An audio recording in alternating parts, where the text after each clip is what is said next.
Namaskar Atmiya Snehitare.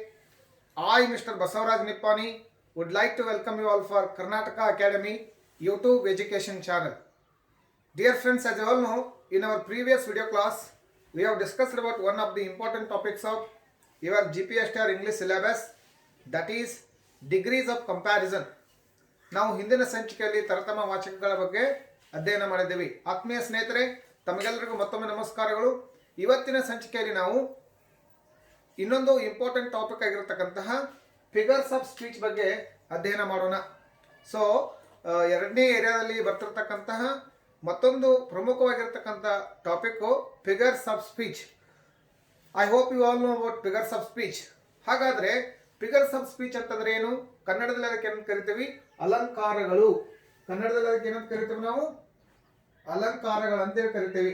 ಹಾಗಾದರೆ ಅಲಂಕಾರಗಳು ಅಂದ್ರೆ ಏನು, ಅವುಗಳನ್ನು ಯಾವ ರೀತಿಯಾಗಿ ನಾವು ಇಂಗ್ಲಿಷ್ ಭಾಷೆಯಲ್ಲಿ ಬಳಸ್ತೀವಿ?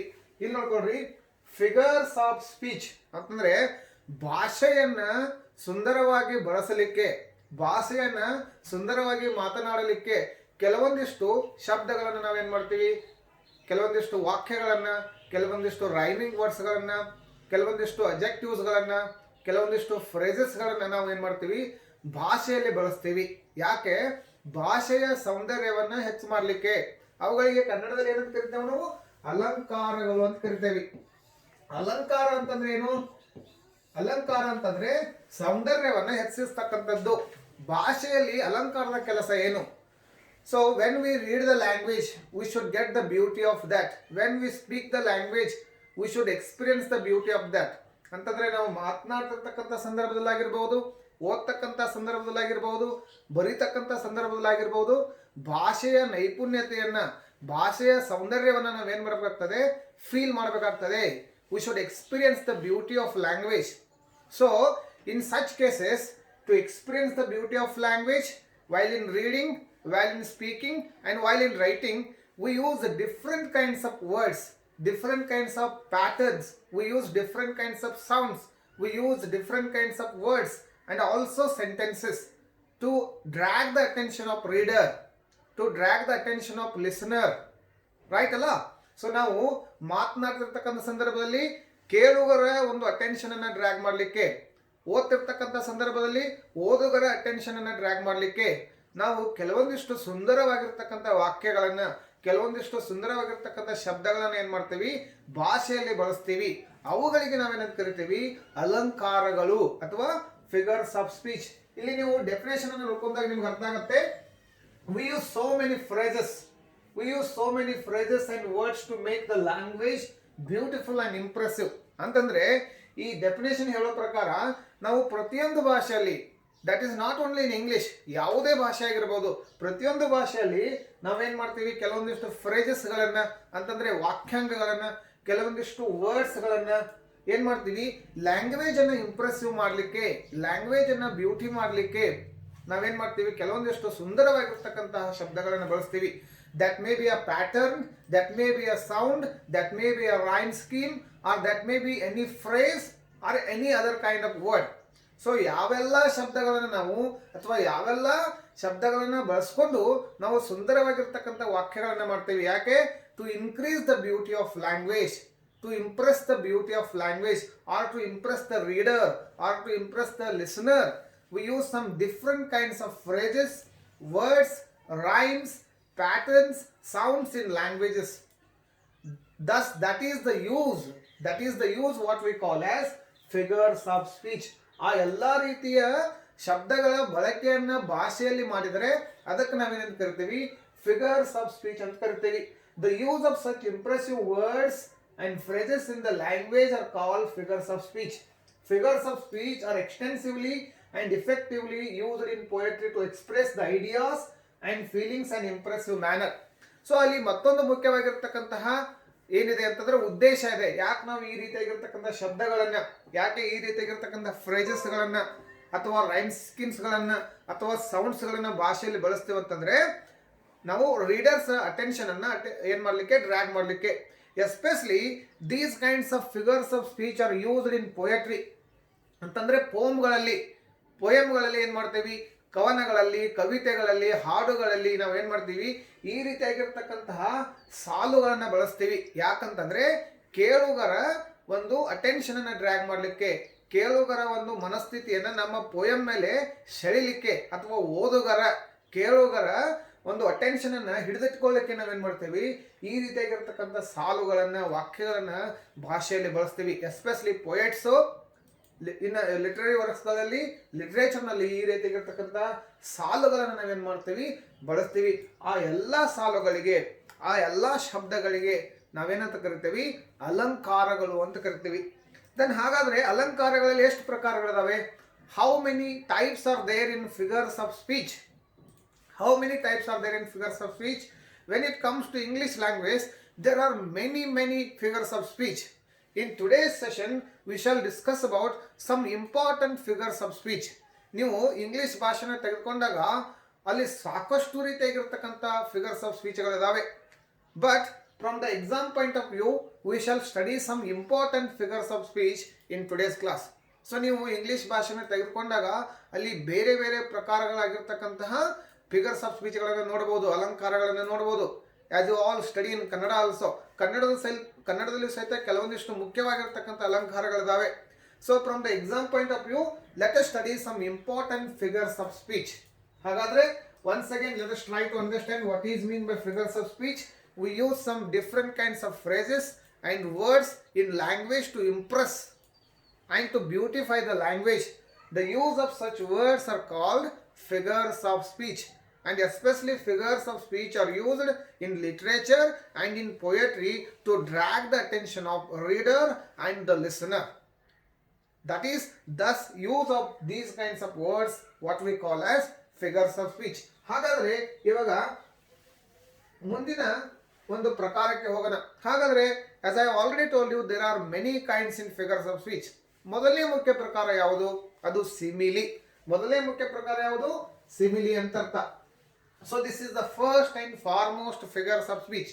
ಅಲಂಕಾರಗಳಲ್ಲಿ ಬರ್ತಿರ್ತಕ್ಕಂಥ ಮೊದಲನೆಯ ಮುಖ್ಯ ಪ್ರಕಾರ ಸಿಮಿಲಿ. ಸಿಮಿಲಿ ಅಂತಂದ್ರೆ ಏನು ಕನ್ನಡದಲ್ಲಿ? ಉಪಮಾ ಅಲಂಕಾರ. So since from your high school days you are learning all these kinds of figures of speech. ನಾವು ನಮ್ಮ ಹೈಸ್ಕೂಲ್ದಿಂದನೇ ಏನ್ ಮಾಡ್ತಾ ಇದ್ದೀವಿ? ಅಲಂಕಾರಗಳನ್ನ ಅಧ್ಯಯನ ಮಾಡ್ತಾ ಇರ್ತೀವಿ.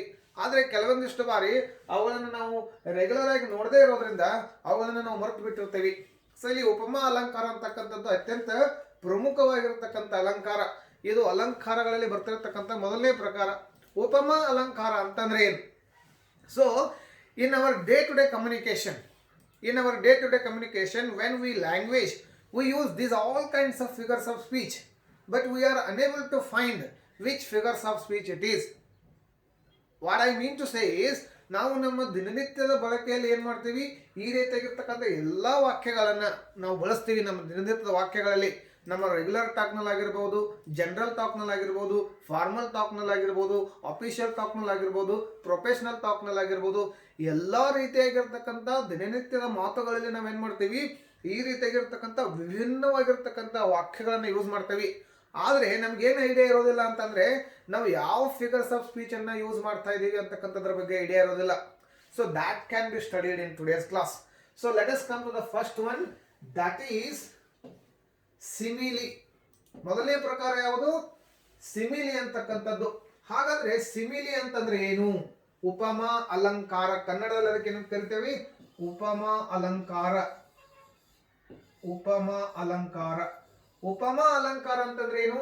The word simile means likeness. ಇಲ್ಲಿ ನೋಡ್ಕೊಳ್ರಿ, the word simile means likeness are the figures of speech which use to compare two different things or compare two different persons. So ಯಾವುದೇ ಇಬ್ಬರು ವ್ಯಕ್ತಿಗಳಲ್ಲಿರ್ತಕ್ಕಂಥ ಲೈಕ್ನೆಸ್ ಅನ್ನ ಅಥವಾ ಯಾವುದೋ ಒಂದು ಕ್ವಾಲಿಟಿಯನ್ನ ಕಂಪೇರ್ ಮಾಡಲಿಕ್ಕೆ ನಾವು ಈ ರೀತಿಯಾಗಿರ್ತಕ್ಕಂಥ ಒಂದು ವಾಕ್ಯಗಳನ್ನು ಯೂಸ್ ಮಾಡ್ತೀವಿ. ಅದಕ್ಕೆ ನಾವೇನಂತ ಕರಿತೀವಿ? Simile. The word simile means likeness. Simile is a comparison of two different things which have some points of likeness. ಅಂತಂದ್ರೆ ಯಾವುದೋ ಒಂದು ಗುಣ ಇರ್ತದೆ, ಆ ಒಂದು ಗುಣ ಇಬ್ಬರು ವ್ಯಕ್ತಿಗಳಲ್ಲಿ ಒಂದೇ ತರನಾಗಿರ್ತದೆ.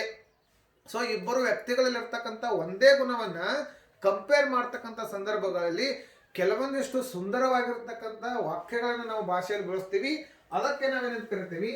ಸಿಮಿಲಿ ಅಥವಾ ಉಪಮಾ ಅಲಂಕಾರ. V use words such as like, so, as for this figures of speech. So ಹಾಗಾದ್ರೆ ನಾವು ಸಿಮಿಲಿ ಅಂತಕ್ಕಂತಹ ಒಂದು ಫಿಗರ್ ಆಫ್ ಸ್ಪೀಚ್ ಅನ್ನು ಯಾವ ರೀತಿಯಾಗಿ ಕಂಡುಹಿಡಿಯಬಹುದು? ಒಂದು ವೇಳೆ ಯಾವುದೇ ಒಂದು ವಾಕ್ಯದಲ್ಲಿ ಲೈಕ್ ಅಂತಕ್ಕಂಥ ಶಬ್ದ ಅಥವಾ ಸೋ ಅಂತಕ್ಕಂಥ ಶಬ್ದ ಅಥವಾ ಯಾಸ್ ಅಂತಕ್ಕಂಥ ಶಬ್ದ ಬಂದ್ರೆ you should very easily understand that is a simile. So when we compare two different qualities of two different persons, definitely we use words such as like or as or so. Most of the time we use these kinds of words when we compare two different things.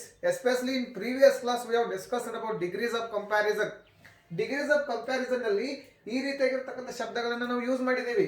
For example ಯಾವ ರೀತಿಯಾಗಿರ್ತಕ್ಕಂಥ ಶಬ್ದ? as, so. Ravi is as good as Mahesh.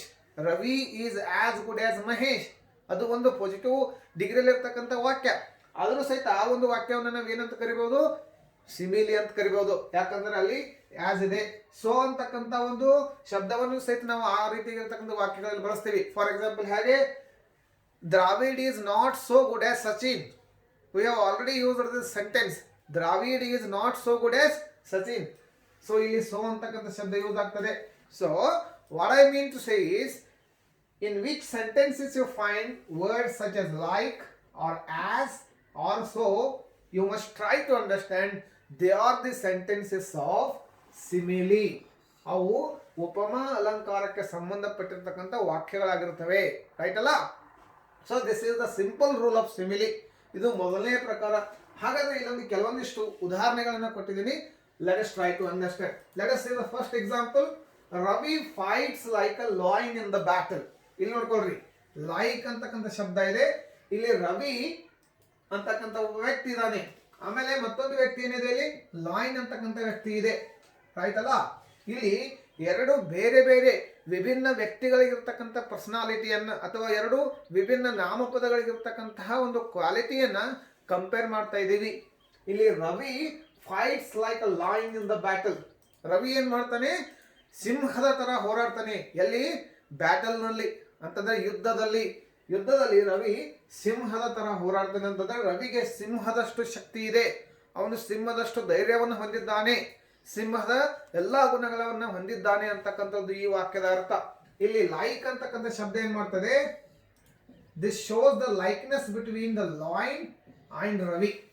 So this is the example of simile. I hope you are getting this point. Let us go to the second example. I wandered lonely as a cloud. ಇಲ್ಲಿ ನೋಡ್ಕೊಳ್ರಿ, as ಅಂತಕ್ಕಂಥ ಶಬ್ದ ಇದೆ. ಇಲ್ಲಿ ಎರಡು ವಿಭಿನ್ನವಾಗಿರ್ತಕ್ಕಂಥ ನಾಮಪದಗಳಿದಾವೆ. I ಅಂತಕ್ಕಂಥದ್ದು ಇಲ್ಲಿದೆ, ಒಂದು pronoun ಇದೆ. ಅಂಡ್ ಇಲ್ಲಿ ನೋಡ್ರಿ, I wandered lonely as a cloud. ಇಲ್ಲಿ ಕ್ಲೌಡ್ ಅಂತಕ್ಕಂಥದ್ದು ಮತ್ತೊಂದು ನಾಮಪದ ಇದೆ. ಇಲ್ಲಿ ಒಂದು ಪ್ರನೌನ್ ಇದೆ, ಒಂದು ನಾಮಪದ ಇದೆ. ಇಲ್ಲೇನಿದೆ? I wandered lonely as a cloud. Wander ಅಂತಂದ್ರೆ ಏನು? ಅಡ್ಡಾಡುವಂತ ಅರ್ಥ. So the clouds will be always wandering in the sky. ಕ್ಲೌಡ್ಸ್ಗಳು ಏನ್ ಮಾಡ್ತಾ ಇರ್ತವೆ? ಈ ಕಡೆಯಿಂದ ಆ ಕಡೆ, ಆ ಕಡೆಯಿಂದ ಈ ಕಡೆ ವಾಂಡರ್ ಮಾಡ್ತಾ ಇರ್ತವೆ. ವಾಂಡರ್ಡ್ ಅಂತಂದ್ರೆ ಚಲಿಸುವಂತ ಅರ್ಥ. ಇಲ್ಲಿ ನಾನು ಏನ್ ಮಾಡಿದೆ? ಕ್ಲೌಡ್ಸ್ಗಳ ತರ ಚಲಿಸಿದೆ. ಕ್ಲೌಡ್ಸ್ಗಳ ತರಹ ಅಥವಾ ಅಂತೆ, ಹಾಗೆ. ನಾವು ಕನ್ನಡದಲ್ಲಿ ಉಪಮಾ ಅಲಂಕಾರವನ್ನ ಅಧ್ಯಯನ ಮಾಡ್ತಿರ್ತಕ್ಕಂಥ ಸಂದರ್ಭದಲ್ಲಿ ಯಾವ ರೀತಿಯಾಗಿರ್ತಕ್ಕಂಥ ಶಬ್ದಗಳನ್ನ ನೋಡ್ತೀವಿ? ಅಂತೆ, ಹಾಗೆ ಅಂತಕ್ಕಂಥ ಈ ಶಬ್ದಗಳ ಮುಖಾಂತರ ನಾವು ಎರಡು ವ್ಯಕ್ತಿಗಳಲ್ಲಿರ್ತಕ್ಕಂಥ ವಿಭಿನ್ನವಾಗಿರ್ತಕ್ಕಂಥ ಕ್ವಾಲಿಟಿಯನ್ನು ಏನ್ ಮಾಡ್ತೀವಿ? ಕಂಪೇರ್ ಮಾಡ್ತೀವಿ. ಅದೇ ರೀತಿಯಾಗಿ I wandered lonely as a cloud. This is a sentence from, or this is a title of William Wordsworth poem. So there is a great poet, William Wordsworth ಬಗ್ಗೆ ನಿಮಗೆ ಈಗಾಗಲೇ ಗೊತ್ತಿರಬಹುದು. ಅವನ ಒಂದು ಸಾಲು ಇದು. I wandered lonely as a cloud ಅಂತಂದ್ರೆ ನಾನು ಮೋಡಗಳ ತರಹ, ಮೋಡಗಳಂತೆ, ಮೋಡಗಳ ಹಾಗೇನೆ ಚಲಿಸಿದೆ ಅಂತಕ್ಕಂಥದ್ದು ಅರ್ಥ. ಇಲ್ಲಿ ಆಸ್ ಅಂತಕ್ಕಂಥ ಶಬ್ದ ಬಂದಿದೆ ನೋಡ್ಕೊಳ್ರಿ. ರೈಟ್ ಅಲ್ಲ? ಆಮೇಲೆ ಮೂರನೇ ಉದಾಹರಣೆ ತಿಳ್ಕೊಳ್ರಿ. He is as brave as lion. As I have already told you, as is there. this becomes one of the sentences of degrees of comparison, and this is also example for simile. ಅಲಂಕಾರ ಇಲ್ಲಿ ನೋಡ್ಕೊಳ್ರಿ, he is as brave as lion ಅಂತಂದ್ರೆ ಅವನು brave ಆಗಿದ್ದಾನೆ. ಯಾವ ತರ brave ಆಗಿದ್ದಾನೆ? Lion ಆಗಿದ್ದಾನೆ ಅಂತಂದ್ರೆ lion is also a brave animal and he is also a brave person. He is as brave as lion ಅಂತಂದ್ರೆ ಈ ಲಾಯನ್ ಅಲ್ಲಿ ಇರ್ತಕ್ಕಂಥ ಮತ್ತು ಅವನಲ್ಲಿ ಇರ್ತಕ್ಕಂಥ ಕ್ವಾಲಿಟೀಸ್ಗಳು ಎರಡು ಒಂದೇ ತೆರನಾಗಿದ್ದಾವೆ ಅಂತಕ್ಕಂಥದನ್ನ ಈ ಒಂದು ವಾಕ್ಯ ನಮಗೆ ಏನ್ ಮಾಡ್ತಾ ಇದೆ? ತೋರಿಸಿಕೊಡ್ತಾ ಇದೆ. ಹಾಗಾದ್ರೆ ಮುಂದಿನ ವಾಕ್ಯ ನೋಡ್ಕೊಳ್ರಿ. Life is like an empty dream. Life is like an empty dream. ಇಲ್ಲಿ ಲೈಫ್ ಅಂತಕ್ಕಂಥದ್ದು ಒಂದು ನಾಮಪದ, ಆಮೇಲೆ ಡ್ರೀಮ್ ಅಂತಕ್ಕಂಥದ್ದು ಒಂದು ನಾಮಪದ. ಈ ಎರಡು ನಾಮಪದಗಳಿರ್ತಕ್ಕಂಥ ಕ್ವಾಲಿಟಿಯನ್ನು ತೋರಿಸ್ತಾ ಇದೆ ಅದು. Life is like an empty dream. ಇಲ್ಲಿ ಲೈಕ್ ಅಂತಕ್ಕಂಥ ಶಬ್ದ ಬಂದಿದೆ. ಇದು ವಾಕ್ಯ ಏನ್ ಹೇಳ್ತಾ ಇದೆ? Life is like an empty dream ಅಂತ. ಡ್ರೀಮ್ ಅಂತಕ್ಕಂಥದ್ದೇನು? ಕನಸುಗಳು ಯಾವಾಗಲೂ ಖಾಲಿ ಅಂತಂದ್ರೆ whatever we dream are not going to come true. ನಾವು ಕಾಣ್ತಕ್ಕಂಥ ಎಲ್ಲ ಕನಸುಗಳು ಏನಾಗೋದಿಲ್ಲ? ಟ್ರೂ ಆಗೋದಿಲ್ಲ. So some time we mention it as dreams are empty. Whatever we see in dream, this is not going to happen. Sometime it may or sometime it may not. So in that sense, this sentence is expressing that life is also empty, dreams are also empty. So here the word like shows the same quality between dream and life. Let us take the fifth example. She trembled as a leaf. She trembled as a leaf. Tremble ಅಂತಂದ್ರೆ ಏನಿಲ್ಲಿ? Sake ಆಗುವಂತ ಅರ್ಥ, ಅಲಗಾಡುವಂತ ಅರ್ಥ. So ಎಲೆಗಳು, ಗಿಡದಲ್ಲಿ ಎಲೆಗಳು ಅಲಗಾಡ್ತಾ ಇರ್ತವೆ. when the wind is blowing, when you could see a breeze, especially in the winter season, you could see all the leaf in the tree will be trembling, they will be shaking. ಆ ರೀತಿಯಾಗಿ she trembled as leaf. ಇಲ್ಲಿ as ಅಂತಕ್ಕಂಥ ಶಬ್ದ ನೋಡ್ಕೊಡ್ರಿ. ಟ್ರೆಂಬಲ್ ಅಂತಂದ್ರೆ ಏನು? Sake ಅಂತ ಅರ್ಥ ಅಥವಾ ಅಲಗಾಡು ಅಂತ ಅರ್ಥ. ಯಾವಾಗ ಸಾಕಷ್ಟು ಎಕ್ಸ್ಟ್ರೀಮ್ ಆಗಿರ್ತಕ್ಕಂಥ ಕೋಲ್ಡ್ ಇರ್ತದೆ, you will be shivering, you will be trembling. For example, when you are in fear also you will be trembling. ಈ ಟ್ರಂಬಲ್ ಅಂತಕ್ಕಂಥ ಒಂದು ಕ್ರಿಯಾಪದವನ್ನ ಬೇರೆ ಬೇರೆ ಆಗಿರ್ತಕ್ಕಂಥ ಸಂದರ್ಭಗಳಲ್ಲಿ ಬಳಸಬಹುದು. ಈ ವಾಕ್ಯದಲ್ಲಿ ಅದರ ಅರ್ಥ ಏನಾಗ್ತದೆ? She trembled as a leaf. ಯಾವ ರೀತಿಯಾಗಿ ಎಲೆಗಳು ಅಲಗಾಡ್ತವೆ ಅದೇ ರೀತಿಯಾಗಿ ಅವಳು ಸಹಿತ ಏನ್ ಮಾಡಿದಳು? ಅಲಗಾಡಿದಳು ಅಂತ ಅರ್ಥ. ಇಲ್ಲಿ ನೋಡ್ಕೊಡ್ರಿ, ಆಸ್ ಅಂತಕ್ಕಂಥ ಶಬ್ದ ಲೈಕ್ನೆಸ್ ಕ್ವಾಲಿಟಿಯನ್ನು ತೋರಿಸಲಿಕ್ಕೆ between the leaf and she. ಇಲ್ಲಿ ಈ ಎಲ್ಲಾ ವಾಕ್ಯಗಳನ್ನು ನಾವೇನಂತ ಕರಿತೀವಿ? Examples of simile. ಉಪಮಾ ಅಲಂಕಾರಕ್ಕೆ ಉದಾಹರಣೆಗಳು. ಉಪಮಾ ಅಲಂಕಾರ ಅಂತಂದ್ರೆ ಏನು? The figure of speech which is use to show the same qualities between two persons or two nouns or two things by using words such as like, as and so is called simile. ಇದಕ್ಕೆ ನಾವೇನಂತ ಕರಿತೀವಿ? ಉಪಮಾ ಅಲಂಕಾರ ಅಂತ ಕರಿತೀವಿ. ಗೊತ್ತಾಯ್ತಲ್ಲ? ಹಾಗಾದ್ರೆ ಇವಾಗ ಮುಂದಿನ ಪ್ರಕಾರಕ್ಕೆ ಹೋಗೋಣ. ಅದು ಮೆಟಾಫರ್. ಮುಂದಿನ ಪ್ರಕಾರ ಯಾವುದು? ಮೆಟಾಫರ್. ಸೊ ಹಾಗಾದ್ರೆ ಮೆಟಾಫರ್ ಅಂತಂದ್ರೆ ಏನು? ಮೆಟಾಫರ್ ಅಂತಂದ್ರೆ ಏನು? ಅದರ ಬಗ್ಗೆ ಅಧ್ಯಯನ ಮಾಡೋಣ ಇವಾಗ. ಇಲ್ಲೇ ನೋಡ್ಕೊಳ್ರಿ, ಮೆಟಾಫರ್. ಮೆಟಾಫರ್ ಅಂತಂದ್ರೆ ರೂಪಕ ಅಲಂಕಾರ. ಮೆಟಾಫರ್ಗೆ ಏನಂತ ಕರಿತೀವಿ? ರೂಪಕ ಅಲಂಕಾರ.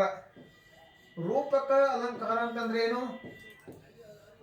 It is implied simile. ನಾವು ಸಿಮಿಲಿಯಲ್ಲಿ ಏನ್ ಮಾಡ್ಕೊಂಡಿದೀವಿ? ಇದು ಒಂದು ತರ ಸಿಮಿಲಿ ಇದ್ದಂಗೆನೆ, ಇದು ಒಂಥರ ಉಪಮಾ ಅಲಂಕಾರ ಇದ್ದಂಗೆನೆ.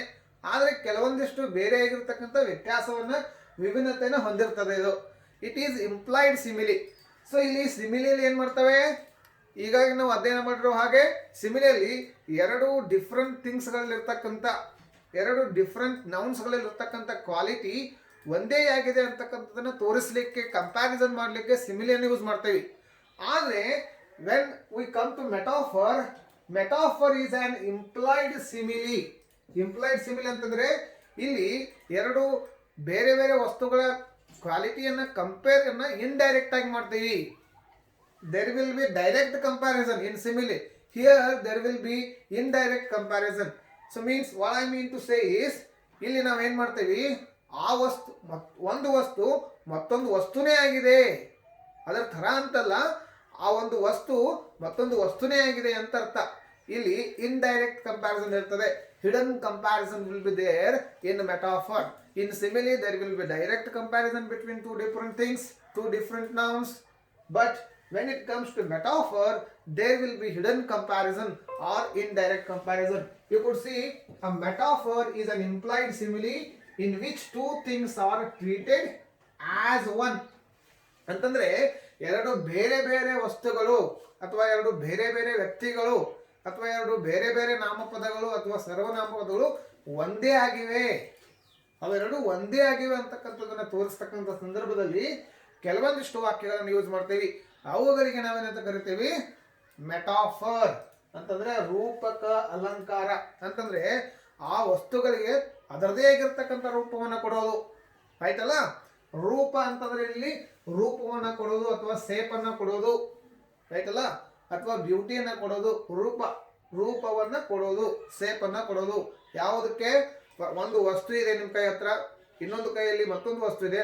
ಆ ಎರಡು ವಸ್ತುಗಳು ಒಂದೇ ಆಗಿದೆ, ಆ ಎರಡು ವಸ್ತುಗಳು ಒಂದೇ ರೂಪವನ್ನು ಹೊಂದಿವೆ ಅಂತಕ್ಕಂಥದ್ದನ್ನ ಹೇಳ್ತಕ್ಕಂಥ ಸಂದರ್ಭಗಳಲ್ಲಿ ಮೆಟಾಫರ್ ವಾಕ್ಯಗಳನ್ನು ಯೂಸ್ ಮಾಡ್ತೇವೆ. ಅದಕ್ಕೆ ನಾವೇನು ಕರಿತೀವಿ? ರೂಪಕ ಅಲಂಕಾರ ಅಂತ ಕರಿತೇವೆ. ಹಾಗಾದ್ರೆ ಇಲ್ಲಿ ಉದಾಹರಣೆಗಳನ್ನ ನೋಡ್ಕೊಂಡಾಗ ನಿಮ್ಗೆ ಅರ್ಥ ಆಗುತ್ತೆ. ಇಲ್ಲಿ ನೋಡ್ಕೊಂಡ್ರೆ ಉದಾಹರಣೆಯನ್ನ, ಮೊದಲನೇ ಉದಾಹರಣೆ ನೋಡ್ಕೊಂಡಾಗ ಹಿ ಈಸ್ ಅ ಲಾಯನ್.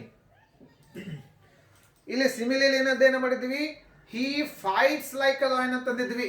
ಅವನು ಸಿಂಹದ ತರಾನೇ ಹೋರಾಡ್ತಾನೆ, ಸಿಂಹದಂತೆ, ಸಿಂಹದ ಹಾಗೆ, ಸಿಂಹದ ತರಾನೇ. ಬಟ್ ಇಲ್ಲಿ ಬಂದಾಗ ಏನಾಗುತ್ತೆ?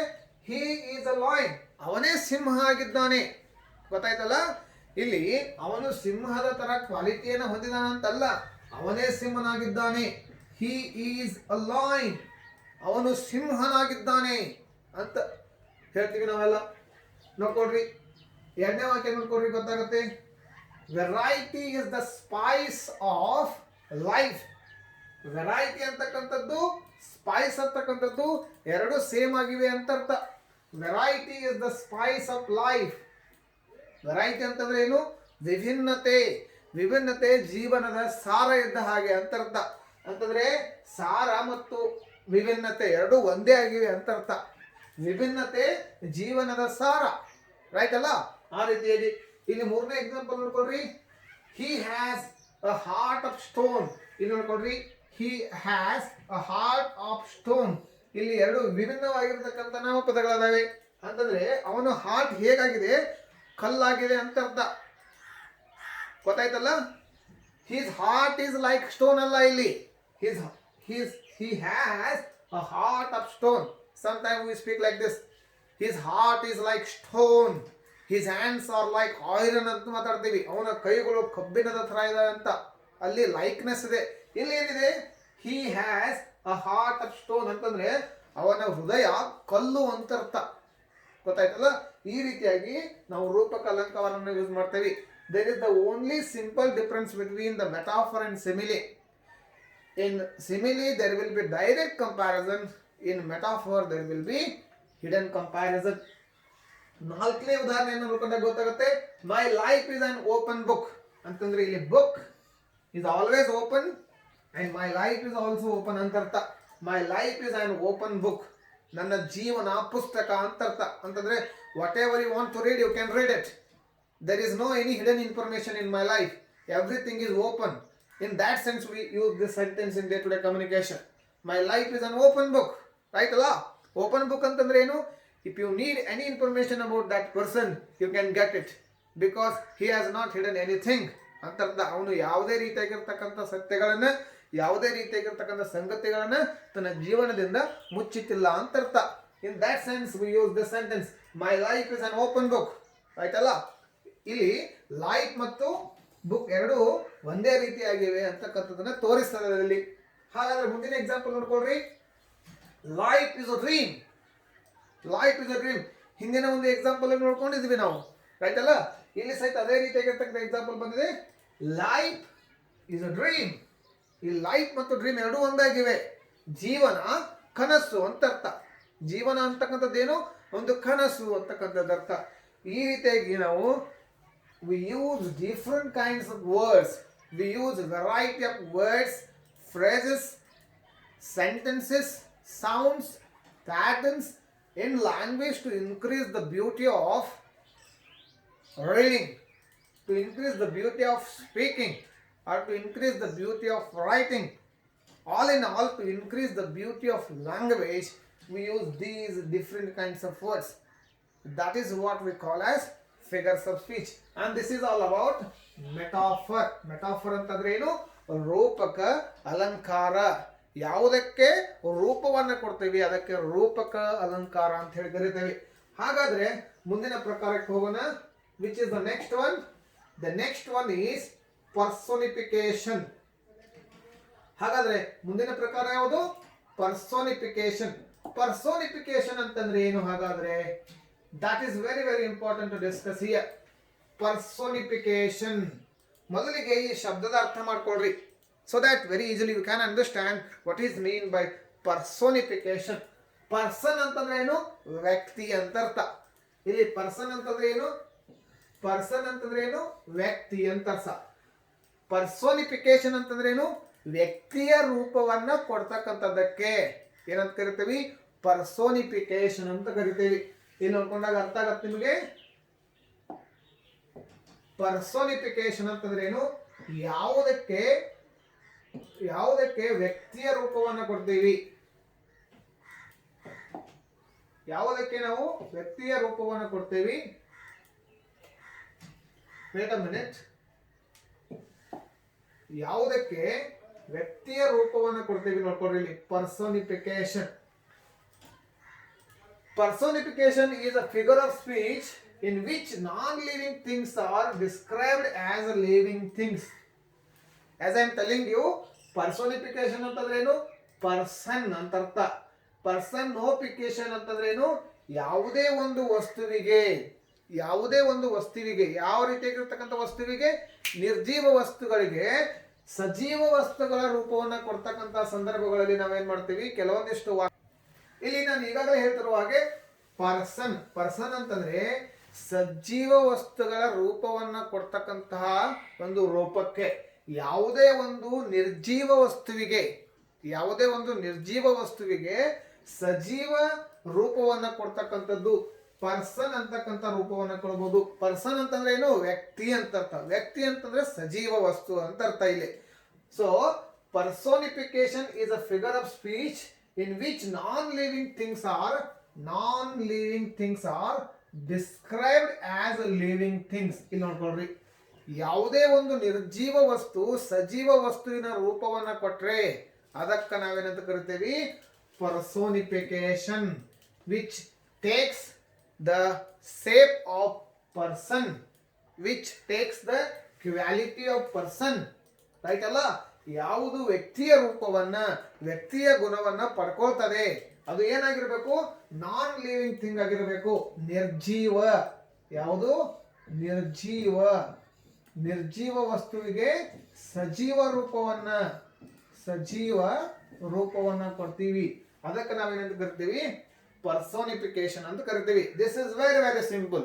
So now let us see examples here. Death lays his icy hands on king. This is a very very popular example of personification. ಎಲ್ಲ ರೀತಿಯಾಗಿರ್ತಕ್ಕಂಥ ಗ್ರಾಮರ್ ಬುಕ್ಗಳಲ್ಲಿ ಈ ಒಂದು ಎಕ್ಸಾಂಪಲ್ ಅನ್ನು ನಾವು ನೋಡಲೇಬಹುದು. ರೈಟ್ ಅಲ್ಲ? ಇಲ್ಲಿ ನೋಡ್ಕೊಳ್ರಿ. Death lays his icy hands on king. So to understand these all kinds of figures of speech, if you only practice examples, you cannot understand. My dear friends, you must be very very cautious. You must read and read and read. You must read plenty of books so that you can understand all these figures of speech. ಕೇವಲ ಇವುಗಳನ್ನು ಬೈಹ್ಯಾಟ್ ಮಾಡೋದ್ರಿಂದ, ಕೇವಲ ಇವುಗಳನ್ನು ಓದೋದ್ರಿಂದ ನಾವು ಅಲಂಕಾರಗಳು ಏನು ಅಂತಕ್ಕಂಥದ್ದನ್ನ ಅತ್ಯಂತ ಸರಳವಾಗಿ ಅಂಡರ್ಸ್ಟ್ಯಾಂಡ್ ಮಾಡ್ಕೊಳ್ಳಿಕ್ಕೆ ಕಠಿಣ ಇದೆ. ಇವುಗಳನ್ನ ನಾವೇನು ಮಾಡಬೇಕಾಗ್ತದೆ? ಓದಬೇಕಾಗ್ತದೆ. ಬೇರೆ ಬೇರೆ ಬುಕ್ಸ್ಗಳನ್ನ, ಬೇರೆ ಬೇರೆ ಲಿಟ್ರರಿ ವರ್ಕ್ಸ್ಗಳನ್ನ, ಬೇರೆ ಬೇರೆ ಕಾದಂಬರಿಗಳನ್ನ, ನಾವೆಲ್ಸ್ಗಳನ್ನ, ಬೇರೆ ಬೇರೆ ಪೋಮ್ಗಳನ್ನ ನಾವೇನ್ ಮಾಡಬೇಕು? ಓದಬೇಕು. ಆ ರೀತಿಯಾಗಿ ನಾವು ಮಾಡಿದ್ರೆ ಮಾತ್ರ ಈ ಅಲಂಕಾರಗಳ ಬ್ಯೂಟಿ ನಮಗೆ ಅರ್ಥ ಆಗ್ತದೆ. ಇಲ್ಲಿ ಹೇಳ್ಕೊಡ್ರಿ, ಒಂದು ಎಕ್ಸಾಂಪಲ್ ಕೊಟ್ಟಿದ್ದೀವಿ. Death lays his icy hands on king. ಸಾವು ತನ್ನ ತಂಪಾದ ಕೈಗಳನ್ನು ರಾಜನ ತಲೆಯ ಮೇಲೆ ಇಟ್ಟಿತು ಅಂತ ಅರ್ಥ. ಇಲ್ಲಿ ಸಾವು ಅಂತಕ್ಕಂಥದ್ದು ನಿರ್ಜೀವ ವಸ್ತು ಅದು. You got my point. We have never seen what is a death, but in one way we can call it as a thing. It can be called as a thing which has no life. ಸಾವು ಅಂತಕ್ಕಂಥದ್ದು ಒಂದು ಶಬ್ದ. It is abstract feeling. You got my point. ಸಾವು ನಮ್ಗೆ ಯಾವಾಗ ಬರ್ತದೆ ಅದನ್ನು ನಾವು ಅನುಭವಿಸಕ್ಕೆ ಸಾಧ್ಯ ಇಲ್ಲ. ಸಾವು ಬಂದಿದೆ ಅಂತ ಬೇರೆ ವ್ಯಕ್ತಿಗಳು ನಮ್ಗೆ ನೋಡ್ತಾರೆ. ನಾವು ಸತ್ತ ಮೇಲೆ ಅಥವಾ ಇನ್ನೊಬ್ಬರ ವ್ಯಕ್ತಿಗಳು ಸತ್ತ ಮೇಲೆ ಅವನು ಸತ್ತಿದ್ದಾನೆ, ಅವನಿಗೆ ಸಾವು ಬಂದಿದೆ ಅಂತಕ್ಕಂಥದ್ದನ್ನು ನಾವು ನೋಡ್ತೀವಿ. ಬಟ್ ಯಾವ ವ್ಯಕ್ತಿ ಸಾಯ್ತಾನೆ, he cannot experience what is death ಅಂತಕ್ಕಂಥದ್ದು, because already he will be dead ಅಂತಕ್ಕಂಥ ಒಂದು ಉದಾಹರಣೆ. ಇಲ್ಲಿ ಸಾವು ಅಂತಕ್ಕಂಥದ್ದು ಏನಪ್ಪಾ ಅಂತಂದ್ರೆ ಒಂದು ನಿರ್ಜೀವವಾಗಿರತಕ್ಕಂಥ ವಸ್ತು ಅಂತ ತಿಳ್ಕೊಳ್ರಿ. Death lays his icy hands on king. ಇಲ್ಲಿ ರಾಜ ಏನ್ ಮಾಡಿದ್ದಾನೆ, ಒಬ್ಬ ಸಜೀವ ವಸ್ತುವಾಗಿದ್ದಾನೆ. ಇಲ್ಲಿ ಸಾವು ತನ್ನ ತಂಪಾದ ಕೈಗಳನ್ನು ರಾಜನ ತಲೆಯ ಮೇಲೆ ಇಟ್ಟಿತ್ತು ಅಂತ ಅರ್ಥ. ಸಾವು ಎಲ್ಲಿದೆ ಕೈಯನ್ನು ಇಡ್ಲಿಕ್ಕೆ? ರೈಟ್ ಅಲ್ಲ? ಆ ಸಾವಿಗೆ ಜೀವನೇ ಇಲ್ಲ, ಆದ್ರೂ ಸಹಿತ ಅದು ತನ್ನ ಕೈಗಳನ್ನ ರಾಜನ ತಲೆಯ ಮೇಲೆ ಇಟ್ಟು, ಯಾವ ರೀತಿಯಾಗಿರ್ತಕ್ಕಂಥ ಕೈಗಳನ್ನ? ತಂಪಾದ ಕೈಗಳನ್ನ ರಾಜನ ಮೇಲೆ ಇಟ್ಟಿತ್ತು ಅಂತ ಅರ್ಥ. ಇಲ್ಲಿ ಈ ಸಾವು ಅಂತಕ್ಕಂಥ ಶಬ್ದಕ್ಕೆ, ಸಾವು ಅಂತಕ್ಕಂಥ ನಾಮಪದಕ್ಕೆ, ನಿರ್ಜೀವ ನಾಮಪದಕ್ಕೆ ನಾವೇನ್ ಮಾಡ್ತಾ ಇದ್ದೇವೆ? ಸಜೀವ ರೂಪವನ್ನ ಕೊಟ್ಟಿದ್ದೇವೆ. ಅದಕ್ಕೆ ಜೀವವಿರ್ತಕ್ಕಂಥ ರೂಪವನ್ನು ಕೊಟ್ಟಿದ್ದೇವೆ. ಅದಕ್ಕೆ ಜೀವ ಇದ್ದಾಗ ಮಾತ್ರ ಏನ್ ಮಾಡ್ತದೆ? ತನ್ನ ತಂಪಾದ ಕೈಗಳನ್ನು ರಾಜನ ಮೇಲೆ ಇಡ್ತದೆ. ಹಾಗಾಗಿ so this is why we used here, because only to increase the beauty of language. Right ಅಲ್ಲ? ನಾವು ಸಾಹಿತ್ಯದಲ್ಲಿ, ಲಿಟ್ರೇಚರ್ನಲ್ಲಿ ಅಥವಾ ಪೋಮ್ಸ್ಗಳಲ್ಲಿ ಒಂದು ಬ್ಯೂಟಿಯನ್ನು ಆ್ಯಡ್ ಮಾಡಲಿಕ್ಕೆ, ಭಾಷೆಗೆ ರೀಡರ್ಸ್ ಅಟೆನ್ಷನ್ ಅನ್ನು ಡ್ರ್ಯಾಗ್ ಮಾಡಲಿಕ್ಕೆ ನಾವೇನ್ ಮಾಡ್ತೀವಿ? ಈ ರೀತಿಯಾಗಿರ್ತಕ್ಕಂಥ ವಾಕ್ಯಗಳನ್ನ ಯೂಸ್ ಮಾಡ್ತೇವೆ. ಆ ರೀತಿಯಾಗಿರ್ತಕ್ಕಂಥ ಉದಾಹರಣೆ ಇದು. ಇಲ್ಲಿ ನೋಡ್ಕೊಡ್ರಿ, second example. Venice is the eldest child of liberty. Venice ಅಂತಕ್ಕಂಥದ್ದು ಒಂದು city. Venice is the eldest child of liberty. It is the country. Right? ಇಲ್ಲಿ as you all know, many countries were under the control of British. Many countries all over the world were the colonies of British. So ಅಂತಂದ್ರೆ what I am trying to say is, ಸಾಕಷ್ಟು ದೇಶಗಳು ಜಗತ್ತಿನಲ್ಲಿ ಬ್ರಿಟಿಷರ ಕೈ ಕೆಳಗೆ ಇದ್ದವು, ಬ್ರಿಟಿಷರ ಒಂದು ಕಂಟ್ರೋಲ್ ನಲ್ಲಿ ಇದ್ದವು. So there was a time when many countries of the world were fighting for independence. ಸಾಕಷ್ಟು ದೇಶಗಳು ಏನು ಮಾಡ್ತಾ ಇದ್ವು? ಸ್ವಾತಂತ್ರ್ಯಕ್ಕಾಗಿ ಫೈಟ್ ಅನ್ನ ಮಾಡ್ತಾ ಇದ್ವು. ಸೊ ಆ ಒಂದು ಸಂದರ್ಭಗಳಲ್ಲಿ ಮೊಟ್ಟ ಮೊದಲಿಗೆ ಸ್ವಾತಂತ್ರ್ಯವನ್ನು ಪಡೆದುಕೊಂಡಿರ್ತಕ್ಕಂಥ ದೇಶ ಯಾವುದಾದ್ರು ಇದ್ರೆ ಅದು ವೆನ್ನಿಸ್ ಅಂತಕ್ಕಂಥದ್ದು. ಈ ವಾಕ್ಯದ ಅರ್ಥ Venice is the eldest child of liberty ಅಂತಂದ್ರೆ ಸ್ವಾತಂತ್ರ್ಯದ ಮೊದಲನೆಯ ಕೂಸು ಯಾವುದು? ವೆನ್ನಿಸ್ ಅಂತಕ್ಕಂಥದ್ದು. ಇಲ್ಲಿ Venice, it is a name of a country or a city. Right? ಅದಕ್ಕೆ ಜೀವ ಇರೋದಿಲ್ಲ. That is just a noun, that is just the name of a country or a city. So ಇಲ್ಲಿ ಅದು ಮಗುವಿನ ರೂಪವನ್ನು ಪಡ್ಕೊಂಡಿದೆ. ರೈಟ್ ಅಲ್ಲ? Venice is the eldest child of liberty. Eldest ಅಂತಂದ್ರೆ ಹಿರಿಯ, ಹಿರಿಯ ಕೂಸು ಅಥವಾ ಹಿರಿಯ ಮಗು ಅಂತ ಅರ್ಥ. ಇಲ್ಲಿ ಮೂರನೇ ಎಕ್ಸಾಂಪಲ್ ನೋಡ್ಕೊಂಡಾಗ, have you lost your string O death asked the king. ಇಲ್ಲಿ ಡೆತ್ಗೆ, ಸಾವಿಗೆ ಒಂದು ಪ್ರಶ್ನೆಯನ್ನು ಕೇಳ್ತಾ ಇದ್ದಾನೆ. ಯಾರು ಕೇಳ್ತಾ ಇದ್ದಾರೆ? ರಾಜ ಕೇಳ್ತಾ ಇದ್ದಾರೆ. ಏನಂತ ಹೇಳಿ? ಓ ಸಾವೇ, ನೀನು ನಿನ್ನ ಪಾಷಾಣವನ್ನು ಕಳೆದುಕೊಂಡೇಯಾ ಅಂತ ಅರ್ಥ. ಇಲ್ಲಿ ಡೆತ್ ಅಂತಕ್ಕಂಥದ್ದು ಒಂದು ಜೀವದ ರೂಪವನ್ನ ಪಡೆದುಕೊಂಡಿದೆ. ಹಾಗಾಗಿ ಇದಕ್ಕೂ ಸಹಿತ ಏನಂತ ಕರಿತೀವಿ? ಎಕ್ಸಾಂಪಲ್ ಆಫ್ ಪರ್ಸೋನಿಫಿಕೇಶನ್ ಅಂತ ಹೇಳಿ ಕರಿತೇವೆ. ಹಾಗಾದ್ರೆ ಮುಂದಿನ ಎಕ್ಸಾಂಪಲ್ಗೆ ಹೋಗೋಣ. Land cries out for rain. ಭೂಮಿ ಮಳೆಗಾಗಿ ಹೇಳ್ತದೆ. ಲ್ಯಾಂಡ್ ಅಂತಕ್ಕಂಥದ್ದು ನಿರ್ಜೀವ ವಸ್ತು. ಇಲ್ಲಿ ಭೂಮಿಗೆ ಜೀವ ಇಲ್ಲ, ಭೂಮಿಗೆ ಜೀವ ಇಲ್ಲ. In one way we can understand the land has a life. ಭೂಮಿಗೆ ಜೀವ ಇರೋ ಕಾರಣಕ್ಕಾಗಿನೇ ನಾವು ಈಗೆಲ್ಲ ಈ ಭೂಮಿ ಮೇಲೆ ಬದುಕ್ತಾ ಇದ್ದೀವಿ. That is in literature, that is in one sense. Right? ಇಲ್ಲಿ ಯಾವಾಗ ಗ್ರಾಮರ್ಗೆ ಬರ್ತೀವಿ ಅಥವಾ ಯಾವಾಗ ಭಾಷೆಗೆ ಬರ್ತೀವಿ, ಆ ಭಾಷೆಯ ಒಂದು ಅಧ್ಯಯನವನ್ನು ಮಾಡ್ತಕ್ಕಂಥ ಸಂದರ್ಭದಲ್ಲಿ ಈ ಲ್ಯಾಂಡ್ಗೆ ನಾವು ನಿರ್ಜೀವ ರೂಪವನ್ನು ಕೊಟ್ಟಿದ್ದೇವೆ. ರೈಟ್ ಅಲ್ಲ? Land cries out for rain ಅಂತಂದ್ರೆ ಭೂಮಿ ಮಳೆಗಾಗಿ ಅಳ್ತಾ ಇದೆ ಅಂತ ಅರ್ಥ. ಇಲ್ಲಿ ಲ್ಯಾಂಡ್ ಅಂತಕ್ಕಂಥದ್ದು ಅಳ್ತಾ ಇದೆ. ಸೊ ಇದು ಅಳಿಲಿಕ್ಕೆ ಸಾಧ್ಯ ಇಲ್ಲ. In reality we cannot see the tears of a land. ಭೂಮಿಯ ಕಣ್ಣೀರನ್ನು ಯಾರಿಗಾದ್ರೂ ನೋಡ್ಲಿಕ್ಕೆ ಸಾಧ್ಯ ಇದೆಯಾ? Because it is not possible. The land is a non-living thing. It is a living thing, ಹಾಗಾಗಿ ಅದು ಅಳ್ಲಿಕ್ಕೆ ಸಾಧ್ಯ ಇಲ್ಲ. But in language we can imagine anything. In language and literature we can fantasise anything, right ಅಲ್ಲ? ನಾವು ನಮ್ಮ ಫ್ಯಾಂಟಸಿಯಲ್ಲಿ ಏನನ್ನಾದ್ರೂ imagine ಮಾಡಬಹುದು. ಆ ರೀತಿಯಾಗಿರ್ತಕ್ಕಂಥ ಒಂದು ಇಮ್ಯಾಜಿನೇಷನ್ ಇದು. ಇಲ್ಲಿ ಭೂಮಿ ಮಳೆಗಾಗಿ ಅಳ್ತಾ ಇದೆ ಅಂತಕ್ಕಂಥ ಒಂದು ಉದಾಹರಣೆ ಇದೆ. This is also example of personification. ಆಮೇಲೆ ಫಿಫ್ತ್ ಎಕ್ಸಾಂಪಲ್ ತಗೊಳ್ರಿ, the mountains and hills start singing. Hills ಮತ್ತು ಮೌಂಟೇನ್ಸ್ ಸಹಿತ ಏನ್ ಮಾಡ್ತವೆ? ನಾನ್ ಲಿವಿಂಗ್ ಥಿಂಗ್ ಉದಾಹರಣೆ, ಆದ್ರೆ ಅವುಗಳು ಹಾಡನ್ನು ಆರಂಭಿಸ್ತವೆ, ಹಾಡ್ಲಿಕ್ಕೆ ಪ್ರಾರಂಭ ಮಾಡ್ತವೆ ಅಂತ ಅರ್ಥ. Can ever mountains Singh? Can ever hills Singh? It's not possible in reality. But in our imagination we could feel like that, we could imagine like that. They could sing a song. They could sing. Mountains could sing song. Hills could sing song. This is also an example of personification. ಗೊತ್ತಾಯ್ತಲ್ಲ? ಈ ರೀತಿಯಾಗಿ ಯಾವ ಯಾವ ನಿರ್ಜೀವ ವಸ್ತುಗಳಿಗೆ ಸಜೀವ ವಸ್ತುಗಳನ್ನ ರೂಪವನ್ನು ಕೊಟ್ಟು ವಾಕ್ಯಗಳನ್ನ ಬೆಳೆಸ್ತೀವಿ. ಆ ಎಲ್ಲ ವಾಕ್ಯಗಳಿಗೆ, ಯಾವ ವಾಕ್ಯಗಳಲ್ಲಿ ಯಾವುದೇ ಒಂದು ನಿರ್ಜೀವ ವಸ್ತುವಿಗೆ ಸಜೀವ ರೂಪವನ್ನು ಕೊಟ್ಟಿದ್ರೆ ಆ ಒಂದು ಉದಾಹರಣೆ ಯಾವುದಕ್ಕೆ ಆಗಿರ್ತದೆ? ಪರ್ಸೋನಿಫಿಕೇಶನ್ ಆಗಿರ್ತದೆ ಅಂತಕ್ಕಂಥದ್ದನ್ನ ನೀವು ಅರ್ಥ ಮಾಡ್ಕೊಳ್ಬೇಕು. So this is all about personification. Now let us go to the next one, that is hyperbole. The next one, that is hyperbole. Hyperbole ಅಂತಂದ್ರೆ ಏನು? ಅತಿಶೋಕ್ತಿ ಅಲಂಕಾರ ಅಂತರ್ಥ. ಹೈಪರ್ಬೋಲೆ ಅಂತಂದ್ರೆ ಏನು? ಅತಿಶೋಕ್ತಿ ಅಲಂಕಾರ ಅಥವಾ ಎಕ್ಸಾಗ್ಜರೇಷನ್. ಸೊ ಯಾವುದನ್ನಾದ್ರೂ ನಾವು ಜಾಸ್ತಿ ಮಾಡಿ ಹೇಳ್ತಿರ್ತೇವೆ, ಹೈಪರ್ ಆಗಿ ಮಾತಾಡ್ತಾ ಇರ್ತೇವೆ ಅಂದ್ರೆ ಅದಕ್ಕೆ ಇರ್ತಕ್ಕಂಥ ಇಂಪಾರ್ಟೆನ್ಸ್ ಅನ್ನ ಬಿಟ್ಟು ಮತ್ತಷ್ಟು ಮಿತಿಮೀರಿದ ಇಂಪಾರ್ಟೆನ್ಸ್ ಅನ್ನ ಕೊಡ್ತೀವಿ, ಮಿತಿಮೀರಿದ ಎಕ್ಸ್ಪ್ರೆಷನ್ ಅನ್ನ ಕೊಡ್ತೀವಿ. ಅದಕ್ಕೆ ನಾವೇನಂತ ಕರ್ತೀವಿ? ಹೈಪರ್ಬೋಲೆ ಅಂತ ಕರ್ತೀವಿ. So you could see many people who will be always talking hyperly, right ಅಲ್ಲ? ಕೆಲವೊಂದು ಹೈಪರ್ ಆಕ್ಟಿವ್ ಪೀಪಲ್ ಇರ್ತಾರೆ ನಮ್ಮ ಮಧ್ಯೆ, ಹೈಪರ್ ಆಗಿ ಮಾತಾಡ್ತಿರ್ತಾರೆ. ಯಾವುದೋ ಒಂದು ವಿಷಯ ಆಗಿರ್ಬೋದು, ಅದನ್ನ ಸಾಕಷ್ಟು ಉದ್ವೇಗದಿಂದ ಎಕ್ಸಾಗ್ರೇಟ್ ಆಗಿ ಹೇಳ್ತಿರ್ತಾರೆ. ಆ ಒಂದು ಸ್ಥಿತಿಗೆ, ಆ ರೀತಿಯಾಗಿರ್ತಕ್ಕಂಥ ವಾಕ್ಯಕ್ಕೆ ನಾವೇನಂತ ಕರಿತೀವಿ? ಹೈಪರ್ಬೋಲೆ ಅಂತ ಕರಿತೀವಿ. ಅತಿಶೋಕ್ತಿ ಅಂತ ಕನ್ನಡದಲ್ಲಿ ಅದು ಕರಿಬಹುದು ನಾವು. Hyperbole or exaggeration, the figure of speech represents things as greater or less. ಯಾವುದೋ ಒಂದು ಭಾವನೆಯನ್ನು ಅತ್ಯಂತ ಉದ್ವೇಗವಾಗಿದೆ ಅಥವಾ ಅತ್ಯಂತ ಗ್ರೇಟ್ ಆಗಿದೆ ಅಂತಕ್ಕಂಥದ್ದನ್ನು ತೋರಿಸ್ತೀವಿ, ಅಥವಾ ಲೆಸ್ ಗ್ರೇಟ್ ಅಂತಲೂ ತೋರಿಸ್ತೀವಿ, ಅಥವಾ ಅದು ಉತ್ತಮವಾಗಿದೆ ಅಥವಾ ಕೆಟ್ಟದಾಗಿದೆ ದ್ಯಾನ್ ದೇ ರಿಯಲಿ ಆರ್. ಯಾವುದೇ ಒಂದು ಸ್ಥಿತಿ, ಯಾವುದೇ ಒಂದು ವಸ್ತು, ಯಾವುದೇ ಒಂದು ವ್ಯಕ್ತಿ ತನಗೆ ಇರ್ತಕ್ಕಂಥ ರಿಯಾಲಿಟಿಗಿಂತ ವಿಭಿನ್ನವಾಗಿದೆ, ರಿಯಾಲಿಟಿಗಿಂತ ಮಿತಿ ಮೀರಿದೆ ಅಂತಕ್ಕಂಥದ್ದನ್ನು ತೋರಿಸ್ಲಿಕ್ಕೆ ಕೆಲವೊಂದಿಷ್ಟು ವಾಕ್ಯಗಳನ್ನು ನಾವೇನ್ ಮಾಡ್ತೀವಿ? ಭಾಷೆಯಲ್ಲಿ ಬಳಸ್ತೀವಿ, ರೈಟ್ ಅಲ್ಲ? The figure of speech represents things as greater or less greater, better or worse, ಉತ್ತಮ ಅಥವಾ ಅತ್ಯುತ್ತಮ ಅಥವಾ ಅತ್ಯಂತ ಕೆಟ್ಟ, ಪ್ರಸಿದ್ಧ ಅಥವಾ ಅಪ್ರಸಿದ್ಧ, ದ್ಯಾನ್ ದೇ ರಿಯಲಿ ಆರ್. ಅವುಗಳಿಗೆ ಇರ್ತಕ್ಕಂಥ ನಿಜವಾದ ಸ್ಥಿತಿಗಿಂತ ಕೆಟ್ಟದಾಗಿವೆ ಅಥವಾ ಚೆನ್ನಾಗಿವೆ, ಅತ್ಯುತ್ತಮವಾಗಿವೆ ಅಥವಾ ಅತಿ ಕೆಟ್ಟಾಗಿವೆ ಅಂತಕ್ಕಂತಹ ಒಂದು ಸ್ಥಿತಿಯನ್ನು ತೋರಿಸಲಿಕ್ಕೆ ಕೆಲವೊಂದಿಷ್ಟು ವಾಕ್ಯಗಳನ್ನು ಬಳಸ್ತೀವಿ. ಆ ಎಲ್ಲಾ ವಾಕ್ಯಗಳಿಗೆ ಎಕ್ಸಾಗ್ಜರೇಷನ್ ಆರ್ ಹೈಪರ್ಬೋಲೆ ಅಂತ ಹೇಳಿ ಕರಿತೀವಿ.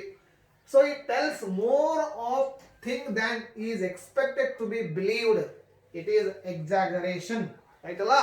ಅವುಗಳ ನಿಜವಾದ ಸ್ಥಿತಿಗೆ ಗಿಂತ ನೋವುಗಳು ವಿಭಿನ್ನವಾಗಿವೆ ಅಂತಕ್ಕಂಥದ್ದನ್ನು ತೋರಿಸಲಿಕ್ಕೆ ಈ ರೀತಿಯಾಗಿರ್ತಕ್ಕಂಥ ವಾಕ್ಯಗಳನ್ನು ಏನ್ ಮಾಡ್ತೀವಿ? ಬಳಸ್ತೀವಿ. ಅವುಗಳಿಗೆ ನಾವೇನು ಕರಿತೀವಿ? ಹೈಪರ್ಬೋಲೆ ಅಂತ ಕರಿತೀವಿ, ರೈಟ್ ಅಲ್ಲ? ಹಾಗಾದ್ರೆ ಉದಾಹರಣೆಗಳನ್ನ ನೋಡ್ಕೋಣ. They were swifter than eagles and stronger. They were swifter than eagles and stronger than lions. ಇಲ್ಲಿ ಸ್ವಲ್ಪ ಕರೆಕ್ಷನ್ ಮಾಡ್ಕೊಳ್ರಿ. This is not second example here. This sentence will be continued here, right? They were swifter than eagles and stronger than lions. They means there are some people who are swifter than eagles. ಅವರು eagles ಗಿಂತ, ಹದ್ದುಗಳಿಗಿಂತ ಏನಾಗಿದ್ದಾರೆ? Swift ಆಗಿದ್ದಾರೆ, right ಅಲ್ಲ? ಆಮೇಲೆ ಯಾರಿಗಿಂತ strong ಆಗಿದ್ದಾರೆ? ಲಾಯನ್ಗಳಿಗಿಂತ. In reality it might be not possible, right ಅಲ್ಲ? So ಅವರೊಂದಿಷ್ಟು ಕೆಲಸವನ್ನ ಮಾಡಿರ್ತಾರೆ, ಅವರೊಂದಿಷ್ಟು ಹೋರಾಟವನ್ನ ಮಾಡಿರ್ತಾರೆ, ಅವರೊಂದಿಷ್ಟು ಧೈರ್ಯವನ್ನ ತೋರಿಸಿರ್ತಾರೆ. ಅವರ ಧೈರ್ಯವನ್ನ ಇಲ್ಲಿ ಯಾವುದಕ್ಕೆ ಕಂಪೇರ್ ಮಾಡಲಾಗಿದೆ? They were swifter than eagles and stronger than lions. Can you ever imagine any person who can be swifter than eagle and stronger than lions? No, it's not possible. It's not possible. But it is possible in our imagination. It is possible in literature. It is possible in our writing. So ಆ ರೀತಿಯಾಗಿರ್ತಕ್ಕಂಥ ಒಂದು exaggeration ಅನ್ನು ಮಾಡ್ತಾ ಇರ್ತೀವಿ ನಾವು ಇಲ್ಲಿ. ಅದಕ್ಕೆ ಇರ್ತಕ್ಕಂಥ ರಿಯಾಲಿಟಿಗಿಂತ ವಿಭಿನ್ನತೆ ಇದೆ ಅಂತಕ್ಕಂಥದ್ದನ್ನ ನಾವು ಹೈಪರ್ ಆಗಿ ಇಲ್ಲಿ ಏನ್ ಮಾಡ್ತಾ ಇದೀವಿ, ಎಕ್ಸ್ಪ್ರೆಸ್ ಮಾಡ್ತಾ ಇದೀವಿ. They were swifter than eagles and stronger than lions. ಯಾರಾದರೂ ಈಗಲ್ಗಿಂತ ಸ್ವಿಫ್ಟ್ ಇರಲಿಕ್ಕೆ ಸಾಧ್ಯ ಇದೆಯಾ? It's not possible. You just imagine how swift eagle is. It is a very very swift animal. So ಅದು ಬಹಳ ಅಂದರೆ ಬಹಳ ವಿಭಿನ್ನವಾಗಿದೆ. ಅದಕ್ಕಿರ್ತಕ್ಕಂಥ ಕ್ವಾಲಿಟಿ ಮನುಷ್ಯರಿಗಿರ್ತಕ್ಕಂಥದ್ದು ಅತ್ಯಂತ ವಿರಳ. ಆಮೇಲೆ ಅದೇ ರೀತಿಯಾಗಿ ಲಾಯನ್ಗೆ ಇರ್ತಕ್ಕಂಥ ಶಕ್ತಿ. Lion is the king of forest. Lion is the king of all animals.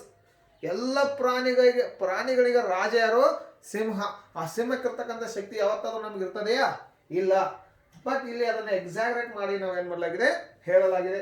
ಇಂಥ ವಾಕ್ಯಗಳಿಗೆ ನಾವೇನೇನು ಕರಿತೀವಿ, ಹೈಪರ್ ಬೊಲೆ ಅಂತ ಕರಿತೀವಿ. ಗೊತ್ತಾಯ್ತಲ್ಲ? ಮತ್ತೊಂದು ಎಕ್ಸಾಂಪಲ್ ನೋಡ್ಕೊಡ್ರಿ. ಎರಡನೇ example, this is second example. I have no words to describe the love of my sister. Sometimes this is a very very important sentence which we use in day to day communication. So ಯಾವಾಗಾದ್ರೂ ನಿಮ್ಮ friends ಆಗಿರ್ಬೋದು, ನಿಮ್ಮ ತಾಯಿ ಆಗಿರ್ಬೋದು, ನಿಮ್ಮ relatives ಆಗಿರ್ಬೋದು, ನಿಮ್ಮ teachers ಆಗಿರ್ಬೋದು, ಯಾರೋ your beloved people express their love to you. They help you. So they will be always in need of you. So ನಿಮ್ಗೆ ಏನಾದರೂ ನೀಡಿದ್ರೆ ಅವ್ರು ನಿಮ್ಮ ಜೊತೆ ಇರ್ತಾರೆ. ನಿಮ್ಗೆ ಯಾವ್ದಾದ್ರು ಸಹಾಯ ಬೇಕಾದ್ರೆ ನಿಮ್ಮ ಜೊತೆಗೆ ಇರ್ತಾರೆ. ಎಲ್ಲ ಸಂದರ್ಭಗಳಲ್ಲೂ ಅವ್ರು ನಿಮ್ಮ ಜೊತೆ ಇರ್ತಾರೆ. They show great love on you. So ಅವಾಗ ನೀವೇನು ಮಾತಾಡ್ತಿರ್ತೀರಿ, ನನ್ನ ತಾಯಿ ನನಗೆ ತೋರಿಸಿರ್ತಕ್ಕಂಥ ಪ್ರೀತಿಯನ್ನು ಎಕ್ಸ್ಪ್ರೆಸ್ ಮಾಡ್ಲಿಕ್ಕೆ ನನ್ನ ಹತ್ರ ವರ್ಡ್ಸೇ ಇಲ್ಲ ಅಂಥೇಳಿ. ನನ್ನ ತಂದೆ, ನನ್ನ ಅಣ್ಣ, ನನ್ನ ಗೆಳೆಯ, ನಮ್ಮ ಟೀಚರ್ಸ್ ನಮಗೆ ತೋರಿಸಿರ್ತಕ್ಕಂಥ ಪ್ರೀತಿಯನ್ನು ಎಕ್ಸ್ಪ್ರೆಸ್ ಮಾಡಲಿಕ್ಕೆ, ಡಿಸ್ಕ್ರೈಬ್ ಮಾಡಲಿಕ್ಕೆ ನನ್ನ ಹತ್ರ ಶಬ್ದಗಳೇ ಇಲ್ಲ ಅಂಥೇಳಿ. ರೈಟ್ ಅಲ್ಲ? ಆ ರೀತಿಯಾಗಿರ್ತಕ್ಕಂಥ I have no words to describe the love of my sister. ನನಗೆ ನನ್ನ ಅಕ್ಕ ಅಥವಾ ತಂಗಿ ತೋರಿಸಿರ್ತಕ್ಕಂಥ ಪ್ರೀತಿಯನ್ನು ಎಕ್ಸ್ಪ್ರೆಸ್ ಮಾಡಲಿಕ್ಕೆ, ಅದನ್ನು ಡಿಸ್ಕ್ರೈಬ್ ಮಾಡಲಿಕ್ಕೆ ನನ್ನ ಹತ್ರ ಶಬ್ದನೇ ಇಲ್ಲ ಅಂತರ್ಥ. ಆ ರೀತಿಯಾಗಿ ಇಲ್ಲಿ ಎಕ್ಸಾಗರೇಷನ್ ಅನ್ನು ಮಾಡಲಾಗಿದೆ. What is exaggerated here? The love of his sister is exaggerated here. ಗೊತ್ತಾಯ್ತಲ್ಲ? That is hyperly described here. ಇಲ್ಲಿ ನೋಡ್ಕೊಡ್ರಿ, I have no words to describe the love. ಇಲ್ಲಿ ಲವ್ಗೆ ಅತ್ಯಂತ ಪ್ರಾಮುಖ್ಯತೆಯನ್ನು ಕೊಡಲಾಗಿದೆ. ಯಾರ ಪ್ರೀತಿಗೆ? ಅವನ ಅಕ್ಕನ ಪ್ರೀತಿಗೆ ಅಥವಾ ತಂಗಿಯ ಪ್ರೀತಿಗೆ. ಇಲ್ಲಿ ಮೂರನೇ ವಾಕ್ಯವನ್ನು ನೋಡ್ಕೊಳ್ರಿ. ಮೂರನೇ ವಾಕ್ಯ ನೋಡ್ಕೊಂಡಾಗ she said oceans of tear. Oceans of tear, ಈ ವಾಕ್ಯದ ತೀವ್ರತೆಯನ್ನು ಅರ್ಥ ಮಾಡ್ಕೊಂಡಾಗ ನಿಮಗೆ ಗೊತ್ತಾಗತ್ತೆ ಏನಂತೇಳಿ.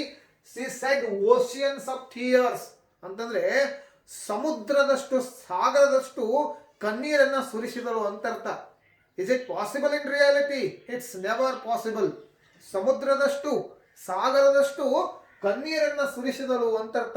ಇದು ಸಾಧ್ಯನೇ ಇಲ್ಲ. ಆಯ್ತಲ್ಲ? ಹಾಗಾಗಿ ಇದು ಸಹಿತ ಒಂದು ಉದಾಹರಣೆ. ಯಾವುದಕ್ಕೆ? ಹೈಪರ್ಬೋಲೆಗೆ. ಅಂದ್ರೆ ಅವಳ ಅಳುವನ್ನ, ಅವಳ ದುಃಖವನ್ನ, ಅವಳ ಸಾರುವನ್ನ ನಾವೇನ್ ಮಾಡ್ತಾ ಇದೀವಿ ಅಂದ್ರೆ, ಅವಳು ತುಂಬಾ ದುಃಖದಲ್ಲಿದ್ದಾಳೆ, ಅವಳು ಅತ್ಯಂತ ತೀವ್ರವಾಗಿರ್ತಕ್ಕಂಥ ಸಂಕಷ್ಟದಲ್ಲಿದ್ದಾಳೆ, ದುಃಖದಲ್ಲಿದ್ದಾಳೆ ಅಂತಕ್ಕಂಥದನ್ನ ತೋರಿಸ್ಲಿಕ್ಕೆ, ಅದರ ತೀವ್ರತೆಯನ್ನ ತೋರಿಸ್ಲಿಕ್ಕೆ ನಾವು ಈ ರೀತಿಯಾಗಿರ್ತಕ್ಕಂಥ ವಾಕ್ಯಗಳನ್ನ ಏನ್ ಮಾಡ್ತೇವೆ, ಯೂಸ್ ಮಾಡ್ತೇವೆ. ಅವಳ ದುಃಖವನ್ನು ಎಕ್ಸ್ಪ್ರೆಸ್ ಮಾಡಬೇಕಾಗಿದೆ ನಮಗೆ. ಯಾವ ರೀತಿಯಾಗಿ? ಅವಳ ದುಃಖ ಎಲ್ಲದಕ್ಕಿಂತಲೂ ಹೆಚ್ಚಾಗಿದೆ. ಗೊತ್ತಾಯ್ತಲ್ಲ? ಆ ಒಂದು ಸಂದರ್ಭಗಳಲ್ಲಿ ಈ ವಾಕ್ಯವನ್ನು ನಾವೇನ್ ಮಾಡ್ತೀವಿ, ಯೂಸ್ ಮಾಡ್ತೀವಿ. She said oceans of tears ಅಂತ ಹೇಳಿ. ಆಮೇಲೆ ಮುಂದಿನ ವಾಕ್ಯ ನೋಡ್ಕೊಳ್ರಿ, ನಾಲ್ಕನೇ ವಾಕ್ಯ ನೋಡ್ಕೊಳ್ರಿ. The waves rose mountains high. ಸಮುದ್ರದಲ್ಲಿ ಅಲೆಗಳು ಬರ್ತಾ ಇರ್ತವೆ. The rose mountains high. Mountains are very very huge in size. Right ಅಲ್ಲ? ಮೌಂಟೇನ್ಸ್ ಗಳು ಅತ್ಯಂತ ಎತ್ತರವಾಗಿರ್ತವೆ. I hope you all know about Mount Everest, Andes mountains. There are many many mountains in Himalayan ranges.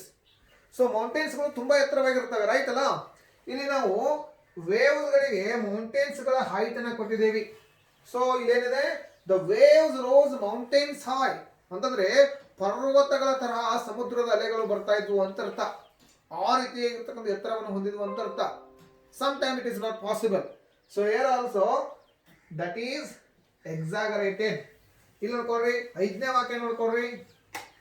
He washed his hands with his tears. ಕಣ್ಣೀರಿನಿಂದ ಕೈ ತೊಳೆದರು ಅಂತ ಅರ್ಥ. ಇಲ್ಲಿ ನೋಡ್ಕೊಳ್ರಿ ಯಾವ ರೀತಿಯಾಗಿ ಎಕ್ಸಾಗರೇಟ್ ಆಗಿದೆ. ಇಲ್ಲಿ ಬ್ಯೂಟಿ ಆಫ್ ದ ಲ್ಯಾಂಗ್ವೇಜ್ ನೋಡ್ಕೊಳ್ಳಿ ನೀವೆಲ್ಲ.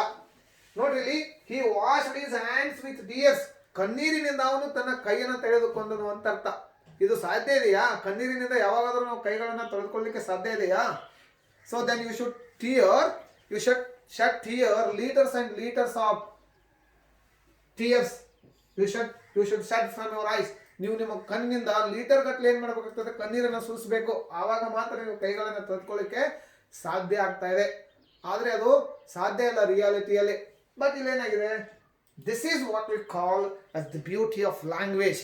This is how we are impressed by many writers, many poets, many dramatists. ನೀವು ಶೇಕ್ಸ್ಪಿಯರ್ ಅನ್ನು ನೋಡಬಹುದು, the famous dramatist, the famous novel writer, one of the romantic poet of English literature. ಅದೇ ರೀತಿಯಾಗಿ ನೀವು Wordsworth ಅನ್ನು ತೆಗೆದುಕೊಳ್ಬಹುದು, right ಅಲ್ಲ? ಈ ರೀತಿಯಾಗಿರುವಂತಹ ಸಾಕಷ್ಟು ಜಾನ್ ಕೀಟ್ಸ್ ಇದಾನೆ. Many poets are there, many writers are there. Why they have all become famous? Why their books are famous? ಅವರು ಬರೆದಿರ್ತಕ್ಕಂಥ ಕವಿತೆಗಳಾಗಿರ್ಬೋದು, ಕಾದಂಬರಿಗಳಾಗಿರ್ಬೋದು, ನಾಟಕಗಳಾಗಿರ್ಬೋದು ಯಾಕೆ ಸುಂದರವಾಗಿವೆ, ಅವುಗಳು ಯಾಕೆ ವರ್ಲ್ಡ್ ವೈಡ್ ಫೇಮಸ್ ಆಗಿವೆ ಅಂತಕ್ಕಂಥ ಕಾರಣ ಹುಡ್ಕೊಂಡು ಹೋದಾಗ this is the important reason. they have used these kinds of beauties in their language. They have used many literary devices. So literary devices ಅಂತ ಒಂದು ಶಬ್ದ ನೆನಪಿಗೆ ಬಂತ ಇವಾಗ. ನೀವು ಫಿಗರ್ಸ್ ಆಫ್ ಸ್ಪೀಚ್ಗೆ ಮತ್ತೆ ಏನಂತ ಕರಿಬಹುದು? ಲಿಟ್ರರಿ ಡಿವೈಸ್ ಅಂತಾನೂ ಕರಿಬಹುದು, ಲಿಟ್ರರಿ ಟೆಕ್ನಿಕ್ ಅಂತಾನೂ ಕರಿಬಹುದು. ಗೊತ್ತಾಯ್ತಲ್ಲ? ಸೊ ಆ ರೀತಿಯಾಗಿರ್ತಕ್ಕಂಥ ಲಿಟರರಿ ಡಿವೈಸಸ್ ಅನ್ನ, ಲಿಟರರಿ ಟೆಕ್ನಿಕ್ಸ್ ಅನ್ನ ಅವ್ರು ಏನ್ ಮಾಡ್ತಾರೆ? ತಮ್ಮ ಭಾಷೆಯಲ್ಲಿ ಬಳಸ್ತಾರೆ. ಹಾಗಾಗಿ Shakespeare has become so famous, William Wordsworth has become so famous, John Keats has become so famous. There are many Indian writers also, like you all know that ಕಾಳಿದಾಸನ ಎಲ್ಲಾ ಕೃತಿಗಳು, ಕಾಳಿದಾಸನ ಎಲ್ಲಾ ಸಾಹಿತ್ಯಗಳು ಇಂಗ್ಲಿಷ್ ಭಾಷೆಗೆ ಟ್ರಾನ್ಸ್ಲೇಟ್ ಆಗಿವೆ. ಗೊತ್ತಾಯ್ತಲ್ಲ? Kalidasa is the Shakespeare of Kannada literature. Kannada ಸಾಹಿತ್ಯದ Shakespeare ಯಾರು ಅಂತಂದ್ರೆ ಕಾಳಿದಾಸ. ಇಂಗ್ಲಿಷ್ ಭಾಷೆಯ ಸಾಹಿತ್ಯದ ಕಾಳಿದಾಸ ಯಾರು? ಶೇಕ್ಸ್ಪಿಯರ್ ಅಂತ ಅರ್ಥ. ಸೊ ಈ ರೀತಿಯಾಗಿ ನಾವು ಏನ್ ಮಾಡ್ತೀವಿ? ಈ ಒಂದು ಫಿಗರ್ ಆಫ್ ಸ್ಪೀಚ್ ಅನ್ನ, ಹೈಪರ್ಬೋಲೆಯನ್ನ ಭಾಷೆಯಲ್ಲಿ ಏನ್ ಮಾಡ್ತೀವಿ? ಬಳಸ್ತೀವಿ ಅಂತಕ್ಕಂಥದ್ದು. ಹಾಗಾದ್ರೆ ಮುಂದಿನದಕ್ಕೆ ಹೋಗೋಣ. ಮುಂದಿನದ ಯಾವುದು? ಹೈಪರ್ಬೋಲೆ ಆದ ನಂತರ ಸ್ನಿಕೋಡ್ಕಿ ಅಂತಕ್ಕಂಥದ್ದು. ಮುಂದಿನದನ್ನ ಇವಾಗ ಅಧ್ಯಯನ ಮಾಡಲಿಕ್ಕೆ ಪ್ರಾರಂಭ ಮಾಡೋಣ. The next type, that is the fifth one, synecdoche ಅಂತಕ್ಕಂಥದ್ದು. ಸಿನಿಕ್ಡೋಕಿ ಅಂತಂದ್ರೆ ಏನು?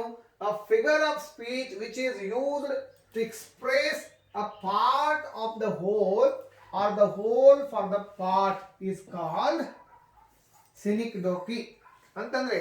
ಇಲ್ಲಿ ನೋಡ್ಕೊಡ್ರಿ, a figure of speech which is used to express part for the whole or the whole for the part ಅಂತಂದ್ರೆ, ಫಾರ್ ಎಕ್ಸಾಂಪಲ್ ಅರ್ಥ ಮಾಡ್ಕೊಡ್ರಿ, ನಮ್ಮ ದೇಹದ ಯಾವುದೇ ಒಂದು ಭಾಗ, for example my left hand is coming front ನಾ, ನೋಡ್ತಾ ಇದ್ರಲ್ಲ, ಇದು ಒಂದು ದೇಹದ ಭಾಗ. ಇಲ್ಲಿ ನನ್ನ ದೇಹಕ್ಕೆ ಇರ್ತಕ್ಕಂಥ ಒಂದು ಭಾಗ ಯಾವುದು?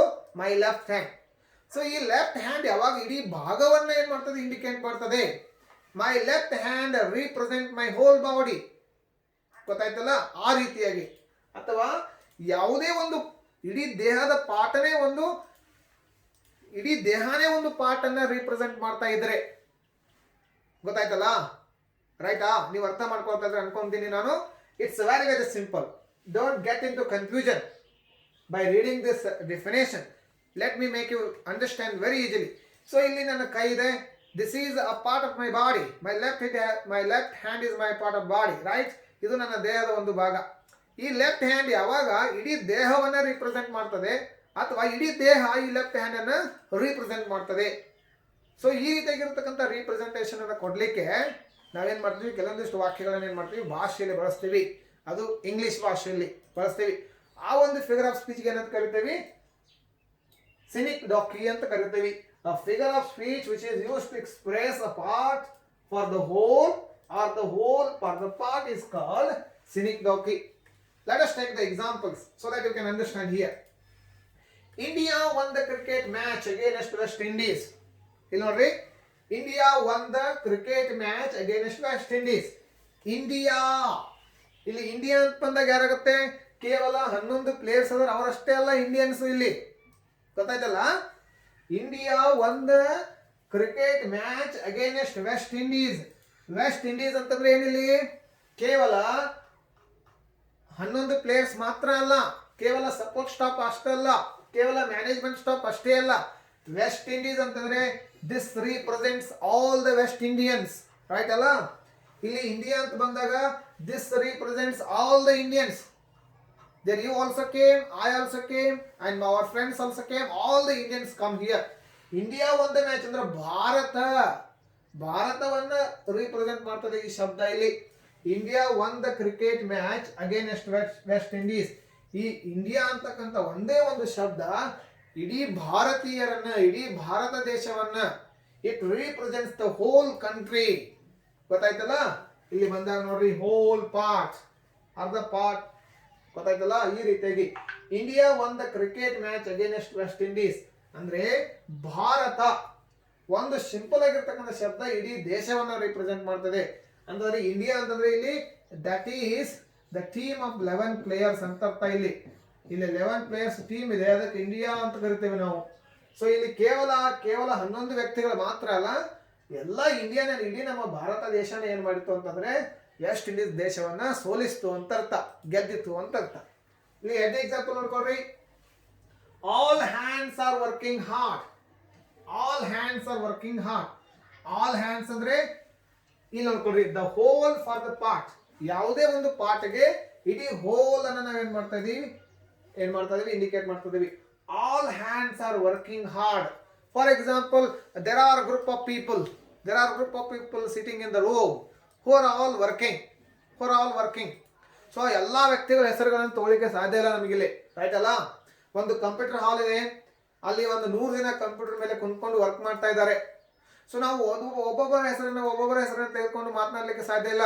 Ramesh is working, Harish is working, Rani is working, Sumita is working. ಈ ರೀತಿಯಾಗಿ ಹೇಳೋಕ್ಕಿಂತ ನಾವೇನ್ ಮಾಡ್ತೀವಿ, ಒಂದೇ ಸಿಂಪಲ್ ಆಗಿರ್ತಕ್ಕಂಥ ವಾಕ್ಯವನ್ನು ಬಳಸ್ತೀವಿ. ಯಾವ ರೀತಿಗೆ, all hands are working hard. ಎಲ್ಲಾ ಕೈಗಳು ಕಠಿಣ ಪರಿಶ್ರಮವನ್ನ ಪಡ್ತಾ ಇದ್ದಾವೆ ಅಂತ ಅರ್ಥ. ಗೊತ್ತಾಯ್ತಲ್ಲ. ಅಂದ್ರೆ ಇಡೀ ಹೋಲ್ಗೆ ಒಂದೇ ಒಂದು ಪಾರ್ಟ್ ಅನ್ನ, ಕೇವಲ ಯಾವುದೇ ಒಂದು ದೇಹದ ಭಾಗವನ್ನ ನೋಡಿ.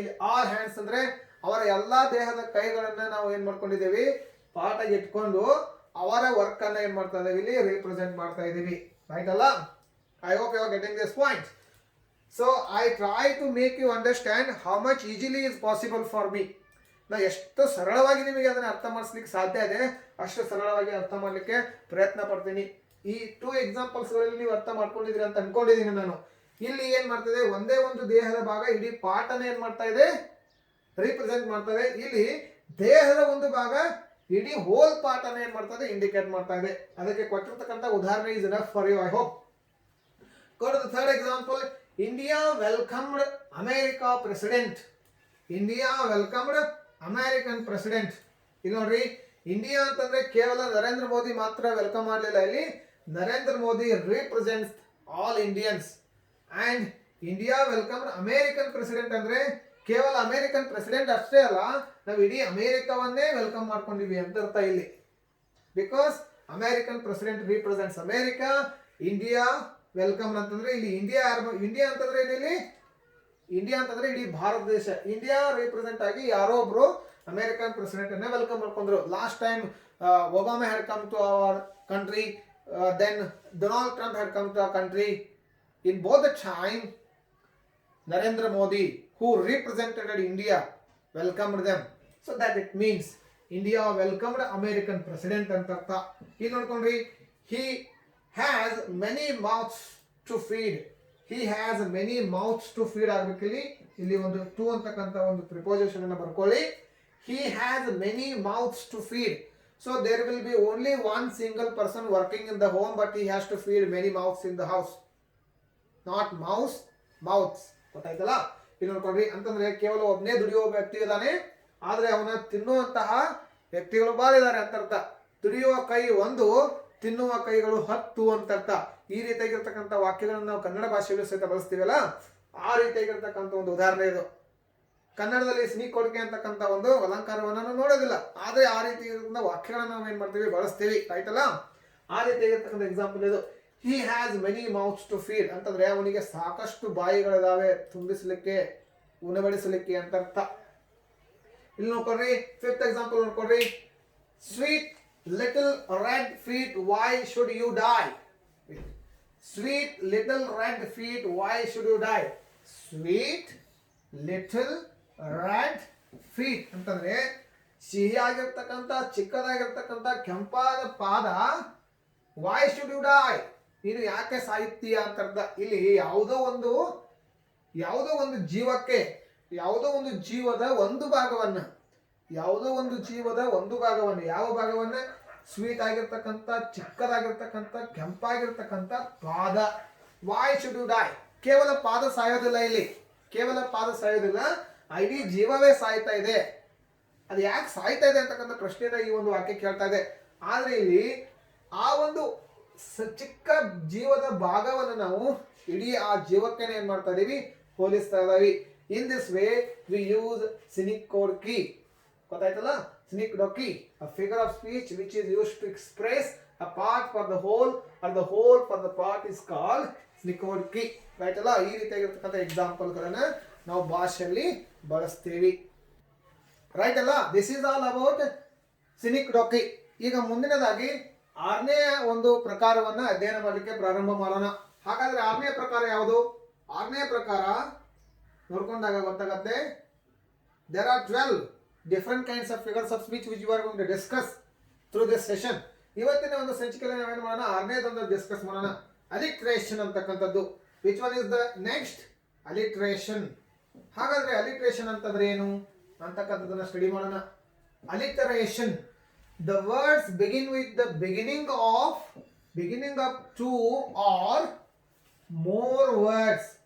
It is frequently used in verse. Verse ಅಂತಂದ್ರೆ create a musical effect. Verse ಅಂತಂದ್ರೆ ವಾಲ್ಯೂಮ್ ಆಗಿರ್ಬೋದು, ಮ್ಯೂಸಿಕಲ್ ವಾಲ್ಯೂಮ್ ಆಗಿರ್ಬೋದು, ಅಥವಾ ವೇದಶಾಸ್ತ್ರ ಆಗಿರ್ಬೋದು. ಸೊ ಈ ರೀತಿಯಾಗಿರ್ತಕ್ಕ ವರ್ಡ್ಸ್ಗಳಲ್ಲಿ ಅಥವಾ ವಾಲ್ಯೂಮ್ಗಳಲ್ಲಿ ಅಲಿಟ್ರೇಷನ್ ಅಂತಂದ್ರೆ ಏನು? The words begin with the beginning of 2 or more words. ಅಂದ್ರೆ ಯಾವುದೇ ಒಂದು ವಾಕ್ಯದಲ್ಲಿ 2 ಅಥವಾ 2ಕ್ಕಿಂತ ಹೆಚ್ಚಿನ ಶಬ್ದಗಳು ಒಂದೇ ಕಾನ್ಸನೆಂಟ್ ಲೆಟರ್ ಆಗಿರ್ಬೋದು ಅಥವಾ ಒಂದೇ ಕಾನ್ಸನೆಂಟ್ ಸೌಂಡ್ ಇಂದ ಪ್ರಾರಂಭ ಆದರೆ to create the musical effect. Why this kinds of sentences are used in languages to create a musical effect in reading and also in language. That is what we call as alliteration. ಇಲ್ಲಿ ನೋಡ್ಕೊಳ್ರಿ, ವಾಕ್ಯಗಳನ್ನು ನೋಡ್ಕೊಂಡಾಗ ಅರ್ಥ ಆಗುತ್ತೆ ನಿಮಗೆ. ಪಿಟರ್, ಪ್ಯಾಟರ್, pit, Pat. ಇಲ್ಲಿ ನೋಡ್ರಿ, P ಅಂತಕ್ಕಂಥ letter ಇದೆ, P ಅಂತಕ್ಕಂಥ ಲೆಟರ್ ಇದೆ, ಪಿ ಅಂತಕ್ಕಂಥ ಲೆಟರ್ ಇದೆ, ಪಿ ಅಂತಕ್ಕಂಥ ಲೆಟರ್ ಇದೆ. ಅಂತಂದ್ರೆ ಸೇಮ್ ಸೌಂಡ್ ಅನ್ನ, ಸೇಮ್ ಕಾನ್ಸನೆಂಟ್ ಸೌಂಡ್ ಅನ್ನ ರಿಪೀಟ್ ಮಾಡ್ತಾ ಇದೆ. ಸೊ ಈ ರೀತಿಯಾಗಿರ್ತಕ್ಕಂಥ ಮ್ಯೂಸಿಕಲ್ ಇಫೆಕ್ಟ್ ಅನ್ನ ಕೊಡ್ಲಿಕ್ಕೆ ಈ ರೀತಿಯಾಗಿರ್ತಕ್ಕಂಥ ಶಬ್ದಗಳನ್ನ ನಾವು ಭಾಷೆಯಲ್ಲಿ ಬಳಸ್ತೀವಿ. ಅದಕ್ಕೆ ನಾವೇನು ಕರಿತೀವಿ? Alliteration. The words begin with the beginning of 2 or more words. 2 ಶಬ್ದಗಳಿರ್ಬೋದು, 2ಕ್ಕಿಂತ ಹೆಚ್ಚು ಶಬ್ದಗಳಿರ್ಬೋದು, which starts with same consonant letter or same consonant sound. ಗೊತ್ತಾಯ್ತಲ್ಲ? ಇಲ್ಲಿ ನೋಡಿ, it is frequently used in words to create musical effect. ಗೊತ್ತಾಯ್ತಲ್ಲ? ಇಲ್ಲಿ ನೋಡ್ಕೊಳ್ರಿ, second one, the lordly lion leaves his lonely lair. ಇಲ್ಲಿ ನೋಡ್ರಿ, ಎಲ್ಲಿದೆ, ಇದನ್ನ ಅರ್ಥ ಮಾಡ್ಕೊಂಡ್ಬಿಡಿ. ಯಾವ ವಾಕ್ಯಗಳಲ್ಲಿ ಒಂದೇ ತರನಾಗಿರ್ತಕ್ಕಂಥ ಶಬ್ದಗಳಲ್ಲ, ಲೆಟರ್ನ ಸೌಂಡು ರಿಪೀಟ್ ಆಗ್ತಾ ಇದ್ರೆ ಅದಕ್ಕೆ ಏನಂತ ಕರಿತೀವಿ? Alliteration. The repetition of same sound of the letter in which sentences can be seen. Those sentences are called examples of alliteration. Go to the next example. I had a dove and the sweet dove died. ಇಲ್ಲಿ ನೋಡ್ಕೊಳ್ರಿ, D ಇದೆ, ಇಲ್ಲಿ ಸಹಿತ D ಇದೆ, ಇಲ್ಲಿ ಸಹಿತ D ಇದೆ. This is also example of ಅಲಿಟರೇಷನ್.